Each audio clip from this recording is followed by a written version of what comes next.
قیام پاکستان سے لے کر آج تک دشمنوں نے جس جان فشانی اور تندی کے ساتھ بنگالی مسلمانوں کے ذہنوں میں نفرت کے بیج بوئے تھے، اب ان کی فصل بالکل پک چکی تھی اور نفرت کی یہ فصل ہم اپنے ہاتھوں کاٹ رہے تھے۔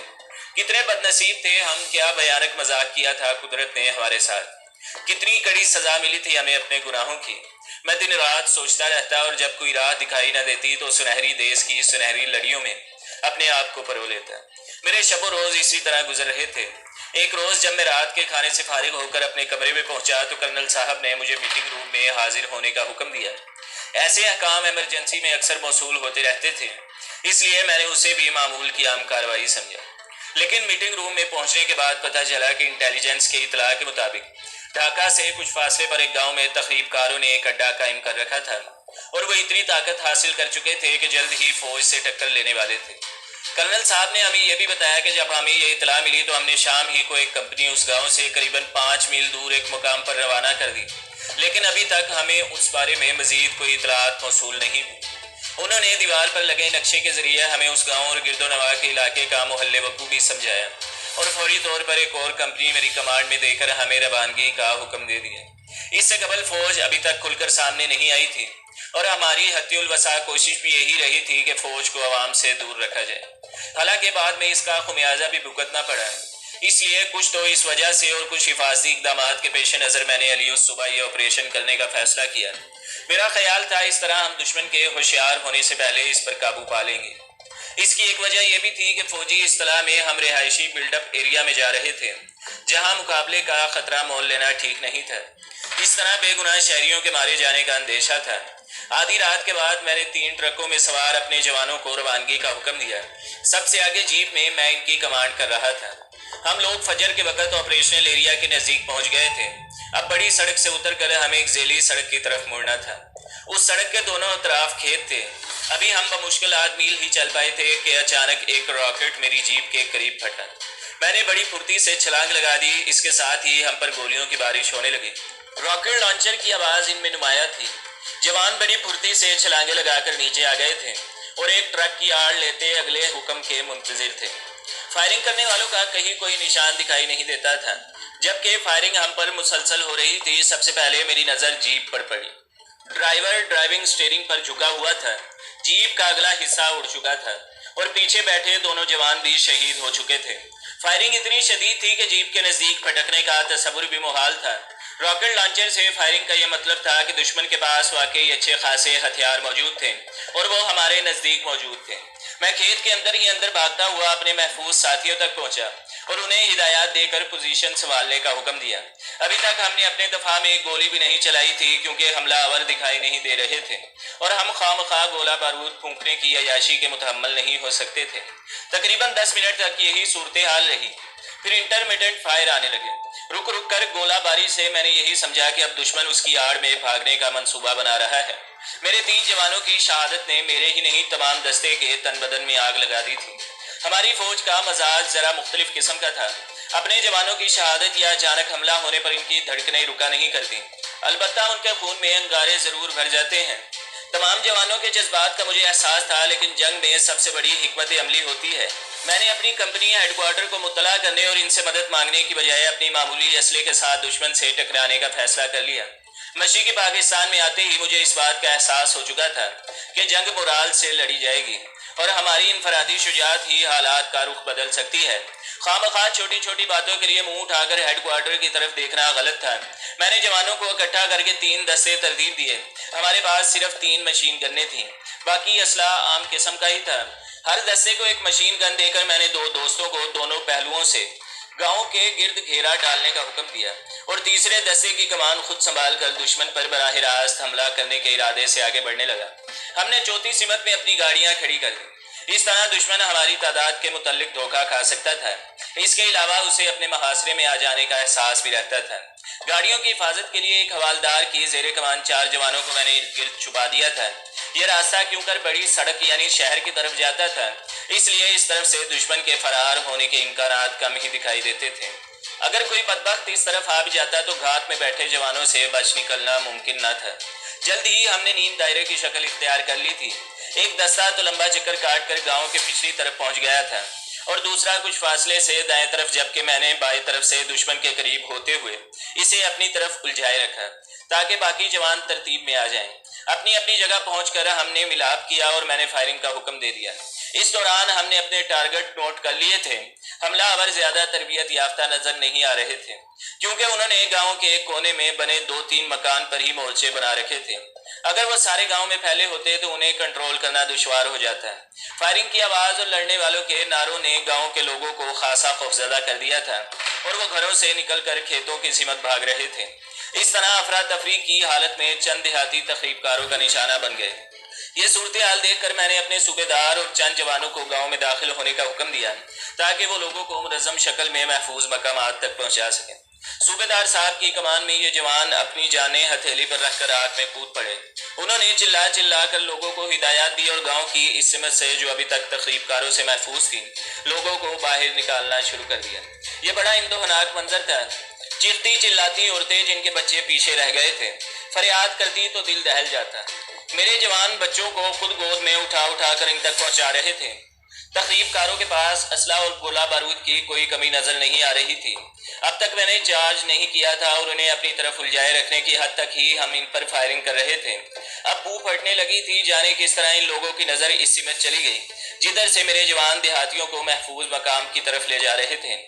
انہوں نے ایک لائٹ مشین گن کا منہ اس طرف پھیر دیا اور چند ہی سیکنڈ بعد 5-6 دیہاتی خون میں نہاتے دکھائی دیے۔ یہ کیسے حریت پسند ہیں جو اپنے ہی لوگوں کے خون سے ہولی کھیل رہے ہیں؟ میری آنکھوں میں خون اتر آیا۔ بے گناہ سویلین ہماری آنکھوں کے سامنے موت کے گھاٹ اتارے جا رہے تھے۔ میں نے تمام احتیاطی بالائے طاق رکھ کر پچھلے اور بائیں سمت والے دستوں کو فائرنگ تیز کرنے کا حکم دیا اور اپنے جوانوں کے ساتھ خود بھی چارج کر دیا۔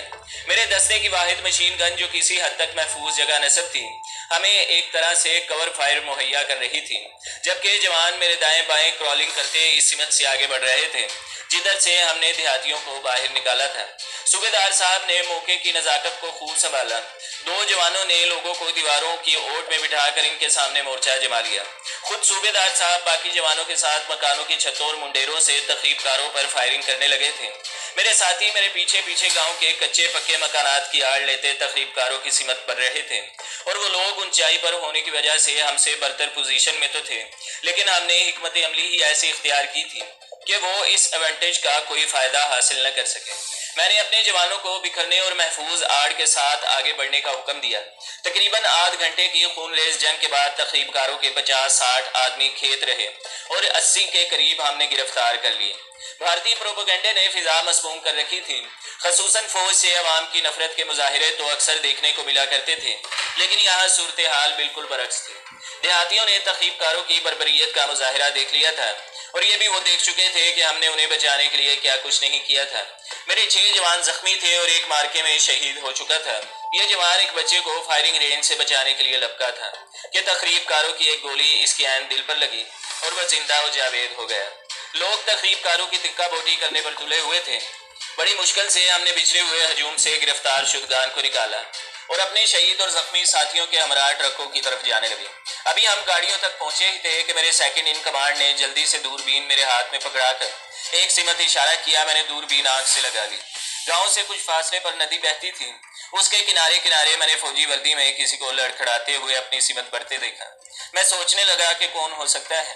میرے ذہن میں کل شام روانہ ہونے والی پارٹی ضرور تھی جو کمپنی ہیڈ کوارٹر سے ہماری روانگی تک واپس نہیں آئی تھی، لیکن امید تھی کہ ہمارے جاتے ہی وہ لوگ آ گئے ہوں گے، یا ممکن ہے گرفتار شدگان کے ساتھ انہوں نے رات کو سفر کرنا مناسب نہ سمجھا ہوگا اور صبح آنے کا ارادہ کیا ہوگا۔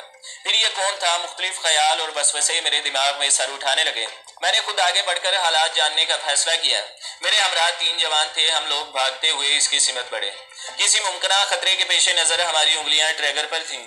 آہستہ آہستہ آنے والے کے نقوش واضح ہونے لگے۔ یہ پاکستانی فوج کا جوان تھا اور اس پارٹی سے تعلق رکھتا تھا جو کل شام تخریب کاروں کی سرکوبی کو روانہ ہوئی تھی۔ ہمیں دیکھتے ہی وہ رک گیا۔ اس کی وردی خون آلود اور بھیگی ہوئی تھی۔ وہ اتنا زخمی تھا کہ ٹھیک طرح چل بھی نہیں سکتا تھا۔ صورتحال کچھ جانی پہچانی دکھائی دی، پھر اچانک جیسے میرے ذہن کو زور سے جھٹکا لگا۔ میرے سامنے منیر کھڑا تھا۔ منیر میرے ساتھ کے گاؤں کا رہنے والا ایک نائک تھا اور شادی سے صرف 5 روز قبل اسے ہنگامی حکم موصول ہوا تھا کہ اپنی کمپنی کے ساتھ مشرق پاکستان پہنچے۔ اس کا چہرہ دھول سے ہٹا ہوا تھا۔ وہ یک بار کی لڑکھڑایا اور گر پڑا۔ منیر منیر میں نے بے اختیار نیچے جھک کر اسے اٹھانا چاہا اور اس اسنا میں دوسرے جوان نے اپنی چھاگل اس کے منہ سے لگا دی۔ منیر نے مجھے پہچان کر کچھ کہنے کا ارادہ کیا، لیکن ہم دونوں ڈسپلن کے پابند تھے، فوجی تھے نا۔ اس نے میرے کندھے پر لگے سٹار دیکھ کر بجائے میرا نام لینے کے مجھے سر سے مخاطب کیا۔ سر، ہم گھیرے میں آ چکے ہیں، سیٹ کام نہیں کر رہا۔ میں بڑی مشکل سے اتنا کہہ کر وہ خاموش ہو گیا۔ اس میں بولنے کی سکت بھی باقی نہیں رہی تھی۔ مشرقی پاکستان ندی نالوں، جنگلوں اور دلدلوں اور کھائیوں کا دیش تھا۔ یہاں قدم قدم پر رابطے کی ضرورت رہتی تھی۔ علاقے کے متعلق معلومات رکھنے والے چند گوریلے علاقے سے ناواقف سینکڑوں فوجیوں کو گھیر کر مار سکتے تھے۔ یہ پارٹی بھی کسی میدانی جنگ میں نہیں بلکہ ہماری طرح اطلاع ملنے پر تخریب کاروں کو گرفتار کرنے گئی تھی، مگر خلاف توقع دشمن کی طاقت ان کے اندازے سے کہیں زیادہ نکلی۔ میں نے فوراً اپنے ساتھی کو ہدایات دے کر پیچھے روانہ کیا اور خود زمین پر بیٹھ کر منیر کے سینے پر لگے گہرے گھاؤ کا جائزہ لینے لگا۔ اتنے گہرے زخم کے ساتھ اس کا یہاں تک پہنچ جانا کسی معجزے سے ہرگز کم نہیں تھا۔ میں نے اپنی فیلڈ پٹی کھول کر اس کے سینے پر باندھنی چاہی تو نائک منیر نے ہاتھ کے اشارے سے مجھے منع کر دیا۔ دیر ہو گئی سر، خدا کا شکر ہے میں نے اپنا فرض ادا کر دیا ہے۔ ادھر گاؤں میں سب کو میرا سلام پہنچا دینا۔ میری بات سے کہنا اس کے بیٹے نے پیٹھ نہیں دکھائی اور میری مگیتر صغرا سے، مگر وہ اپنی بات پوری نہ کر سکا، اس سے بولا ہی نہیں جا رہا تھا۔ ہوش کرو منیر کہتے ہوئے میں نے جھک کر اس کے سینے کے گرد پٹی لپیٹنی چاہی، لیکن اس نے سچ کہا تھا، دیر ہو چکی ہے۔ اسے تو قدرت نے صرف اپنا فرض پورا کرنے کے لیے زندہ رکھا تھا۔ جب اسے اطمینان ہو گیا کہ اس نے اپنا مشن پورا کر لیا ہے اور پیغام آگے پہنچا چکا ہے تو جان آفرین کو سونپ دی۔ آخری لمحات میں وہ آہستہ آہستہ شاید کلمہ شریف کا ورد کر رہا تھا۔ بے اختیار میری آنکھیں چھلک پڑی۔ میں نے ایک نظر اس پر ڈالی اور منہ دوسری طرف پھیر لیا۔ اپنے ماتحتوں کے سامنے افسر بزدلی کا مظاہرہ نہیں کیا کرتے۔ مجھے رہ رہ کر ایک ہی بات کا غم کھائے جا رہا تھا کہ اسے آخری بات مکمل کرنے کی مہلت نہ مل سکی۔ جب اس کے گھر والے مجھ سے اس کی شہادت کی داستان سنیں گے تو مجھے اس کے ایک ایک لمحے کی کہانی انہیں سنانا پڑے گی۔ اگر کبھی زندگی میں صغرا کا سامنا ہو گیا تو اسے منیر کا ادھورا پیغام کیسے دوں گا، کیا بتاؤں گا اسے؟ منیر کی لاش دیکھ کر میرے جوانوں کی آنکھوں میں خون اتر آیا۔ اس سے پہلے وہ تخریب کاروں کے ہاتھوں نہتے دیہاتیوں کی موت کا منظر دیکھ چکے تھے۔ خود میری بھی حالت ان سے مختلف نہ تھی۔ میں نے گرفتار شدگان، شہداء اور زخمیوں کو پیچھے لے جانے کا حکم دیا۔ کمپنی ہیڈ کوارٹر کو تازہ ترین حالات سے مطلع کیا اور اپنے جوانوں کو لے کر آگے بڑھنے لگا۔ تخریب کاروں نے گھیرے میں آئی ہوئی کمپنی کی ممکنہ امداد کا راستہ روکنے کے لیے گاؤں کے قریب بہنے والی ندی کا پل اڑا دیا تھا۔ ہم نے ندی اسلحے سمیت تیر کر عبور کی اور دوڑتے ہوئے اس گاؤں کی طرف بڑھے۔ کھیتوں میں کام کرنے والے کسان ہمیں دیکھ کر تتر بتر ہو گئے۔ مجھے یقین تھا کہ ان میں بھی تخریب کاروں کے ساتھی موجود ہیں۔ میرے جوان مل کر ایڈوانس کر رہے تھے۔ جس گاؤں کی طرف ہم جا رہے تھے وہ عوامی لیگ کا گڑھ تھا اور یہاں کا ہر فرد دشمن کے بہکاوے میں آ کر ہمارے خون کا پیاسا ہو رہا تھا۔ میری توقعات کے عین مطابق گاؤں کے باہر کھیتوں میں چھپے تخریب کاروں نے اچانک ہم پر فائر کھول دیا، لیکن میں نے پلان کے مطابق صوبے دار صاحب کی کمان میں کچھ جوان یہاں چھوڑے اور باقی ساتھیوں کو نکال کر آگے لے گئے۔ گاؤں کے باہر ہی میدان کارزار سے فائرنگ کی آوازیں آنے لگی تھیں۔ میرے جوانوں نے جوش غضب سے نعرہ تکبیر بلند کیا تو گھیرے میں آئے ہوئے جوانوں نے بھی اللہ اکبر کے فلک شگاف نعروں سے جواب دیا۔ ہماری آمد نے ان کے حوصلے دو چند کر دیے تھے۔ ان کی تعداد 15 تھی، جن میں سے 6 تو جام شہادت نوش کر چکے تھے، باقی دشمن کے مقابلے میں ڈٹے ہوئے تھے، مگر وہ سب کے سب زخمی تھے، جن کے مقابلے میں تخریب کاروں کی تعداد 60-70 کے قریب تھی۔ میں نے بڑی ہوشیاری سے اپنے جوانوں کو مختلف ٹولیوں میں بانٹ دیا تھا۔ وہ باری باری مختلف اطراف سے نعرے بلند کرتے تاکہ دشمن ان کی تعداد کے متعلق دھوکے میں رہے۔ میں نے حرکت کی فوجی چال اپنائی تھی۔ اس میں ہوشیار کمانڈو اپنے دستوں کو تیزی سے اس طرح حرکت دیتے ہیں کہ دشمن ان کی تعداد کا اندازہ نہیں لگا پاتے۔ مجھے اپنے شیروں کی صلاحیتوں پر اعتماد تھا۔ تینوں لائٹ مشین گنیں پوزیشن بدل بدل کر مختلف مقامات سے آگ اگل رہی تھی اور صرف 20 منٹ کے مارکے کے بعد ہم نے گھیرے میں آئے ہوئے زخمی جیالوں کے لیے راستہ بنا لیا تھا۔ وہ پیچھے ہٹتے ہوئے ہم سے آ ملے۔ تخریب کاروں کے حوصلے پست ہو چکے تھے۔ اب وہ بھاگنے کے مواقع تلاش کر رہے تھے، مگر میرے جوانوں نے تمام راستوں کی ناکہ بندی کر رکھی تھی۔ دوسری طرف کمپنی ہیڈ کوارٹر میں میرا پیغام وصول ہوتے ہی ایک تازہ دم دستہ بڑی تیز رفتاری سے ہماری طرف بھیج دیا گیا۔ تقریباً 1 گھنٹے کی لڑائی کے بعد جب ہم نے نئے آنے والے جوانوں سے ہمارے ساتھ مل کر چارج کیا تو بچے کچے تخریب کاروں نے ہتھیار ڈال دیے۔ میری درخواست پر ہیلی کاپٹر کے ذریعے میڈیکل کور بھی وہاں پہنچ چکی تھی، کیونکہ گھیرے میں آنے والے زخمیوں کی حالت خاصی خراب تھی۔ شدید زخمیوں کو ہم نے فیلڈ ہسپتال میں بھیج دیا۔ اور باقی زخمیوں کو اسٹریچروں پر ڈال کر ہم تخریب کاروں کے ہمراہ جلوسوں کی شکل میں واپس روانہ ہو گئے۔ واپسی کے لیے ہم نے دوسرا راستہ اپنایا کیونکہ زخمیوں اور تخریب کاروں کے ساتھ ندی عبور کرنا ٹھیک نظر نہیں آتا تھا۔ اس مرتبہ ایک ہیلی کاپٹر بھی ہمارے آگے آگے بطور او پی پرواز کر رہا تھا۔ دوپہر تک ہم ہیڈ کوارٹر پہنچ گئے تھے۔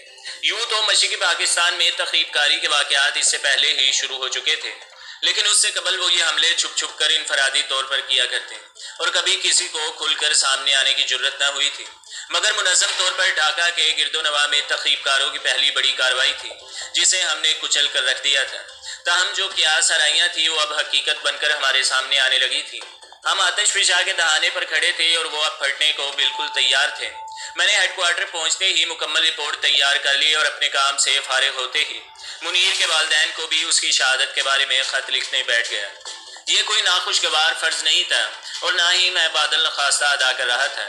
ایک سپاہی کی منزل ایک باوقار شہادت ہی ہوا کرتی ہے۔ وہ خوش نصیب لوگ تھے جو سرخ روح ہو کر اللہ کی عدالت میں جا پہنچے۔ ہم فوجی شہیدوں کی موت پر نوحے نہیں پڑا کرتے، نہ ہی تعریف کرتے ہیں۔ ہمیں علم ہے وہ ان تمام تکلفات سے بے نیاز ہیں، لیکن وہ جو ایک اندیکھا انجانا رشتہ ہماری ان زنجیروں کی شکل میں ایک دوسرے سے وابستہ کر دیتا ہے، ان کی صداقت سے بھی تو انکار نہیں کیا جا سکتا۔ جب مجھے منیر کے بچپن کی سنگ کا خیال آتا جس نے 5ویں روز سہاگن بننا تھا اور جو سہاگ کی مہندی رچائے آنکھوں میں جانے کیا کیا سپنے سجائے اس کی منتظر تھی، تو یہ سوچتے ہی میرا دل بیٹھنے لگتا۔ اپنے مختصر سے خط میں نے ان کے جیالے کی دلیرانہ شہادت کی اطلاع دیتے ہوئے انہیں خوشبخت گردانا اور شہید کے درجات کی بلندی کے لیے کمال انکساری سے دعائیں کی۔ میں نے انہیں یہ بھی لکھا کہ وہ میری آنکھوں کے سامنے شہید ہوا ہے اور انہیں میں گاؤں آ کر اس کے لمحے لمحے کی کہانی سناؤں گا۔ شہداء کی لاشیں تابوتوں میں بند کر کے ان کے سامان سمیت ان کے گھروں کو روانہ کر دی گئیں۔ اگلے چند روز تو انٹیلیجنس کی رپورٹوں کے مطالعے میں ہی گزر گئے اور آخر ایک شام میرے لیے وہ حکم آ گیا جس کی خصوصی تربیت دے کر مجھے یہاں بھیجا گیا تھا۔ ہماری اطلاع کے مطابق جیسور کے نزدیک ایک ایسے فوجی کیمپ کا سراغ ملا تھا جہاں سے تخریب کاروں کو ٹریننگ دے کر مشرقی پاکستان میں داخل کیا جاتا تھا۔ انٹیلیجنس نے یہ بھی بتایا تھا کہ جس مقام پر انہیں ٹریننگ دی جا رہی ہے وہاں ان کے گولہ بارود کے خاصے ذخائر بھی مختص کر دیے گئے ہیں۔ میری خوشی کا ٹھکانہ نہ تھا۔ در حقیقت میں اپنے صحیح مشن پر اب پہلی بار مامور ہو رہا تھا۔ ایک جہاز مجھے منزل کی طرف لے گیا۔ ہم جیسور کے قریب ایک فوجی اڈے پر اتر گئے جہاں سے ایک تیز رفتار جیپ مجھے سرحدی پوسٹ پر لے آئی۔ یہاں ایک کرنل اور ایس ایچ جی کمانڈوز کے ایک کیپٹن اپنی کمپنی کے جوانوں کے ساتھ میرے منتظر تھے۔ کرنل تو تھوڑی دیر بعد رخصت ہو گئے، لیکن جانے سے پہلے انہوں نے مجھے اور کیپٹن کو ہمارے مشن سے پوری طرح آگاہ کر دیا تھا۔ جاتے جاتے انہوں نے ایک مرتبہ پھر میری طرف بغور دیکھا، کندھے پر ہاتھ رکھا، گڈ لک مائی بوائے، اور آہستہ سے خدا حافظ کہتے ہوئے پوسٹ سے باہر نکل گئے۔ رات کے پچھلے پہر ہم لوگ وائلڈ لائن پر پہنچ گئے تھے۔ سرحد پر پہنچ کر کیپٹن صاحب نے ہمیں ہدایات دی، ایک گہری نظر ہم سب پر ڈالی اور موو کا حکم دے کر آگے آگے چل دیے۔ ان کے پیچھے 3 جوان تھے اور آخر میں ہم سب اپنی تربیت کے مطابق ایک دوسرے سے فاصلہ رکھ کر اور سیدھی قطار میں چل رہے تھے۔ آرمی کی اصطلاح میں یہ حساس علاقہ سینسٹیو ایریا تھا۔ سرحدوں کا تصور مٹ چکا تھا۔ روزانہ دونوں اطراف سے درجنوں پارٹیاں ایک دوسرے کے علاقے میں گھات لگانے جایا کرتی تھیں۔ ہر روز بھارتی ایجنٹ اسلحہ اور پلان لے کر مقامی غداروں سے قائم کرتے تھے۔ ایسے علاقے جہاں دشمن کے کمانڈوز کا حملہ متوقع ہو عموماً کچھ زیادہ ہی کیموفلاج رکھے جاتے تھے۔ اس کی ایک وجہ تو شاید جنگی حکمت عملی ہو، لیکن زیادہ تر خطرہ پیٹرول پارٹیوں یا ایئر اٹیک کا ہوتا ہے۔ ہماری اطلاعات کے متعلق یہاں دشمن مقامات پر دشمن نے زمین دوز سرنگیں یعنی مائنز بنائی ہوئی تھی۔ کمانڈوز موت سے نہیں ڈرا کرتے، لیکن مشن ادھورا چھوڑ کر مرنا بھی پسند نہیں کرتے۔ رات کے اندھیرے میں بے احتیاطی سے مائنز پر پاؤں پڑ جائے تو اپنے ہی پر خچے نہیں اڑتے۔ اس کے ساتھ ہی دور دراز دھماکے سے سویا ہوا دشمن بھی بیدار ہو جاتا ہے اور چند کمانڈوز جو گھیرے میں آ چکے ہوتے ہیں سوائے ان کے اور کچھ نہیں کر سکتے کہ بہادری سے بے بسی کی موت مر جائیں۔ تو دوستو اگلی قسط دیکھنے کے لیے ہمارے چینل کو سبسکرائب کریں، ویڈیو کو لائک کریں اور بیل کے آئیکن کو بھی دبا دیں تاکہ ہر جو آنے والی ویڈیو ہے وہ آپ کو سب سے پہلے ملتی رہے۔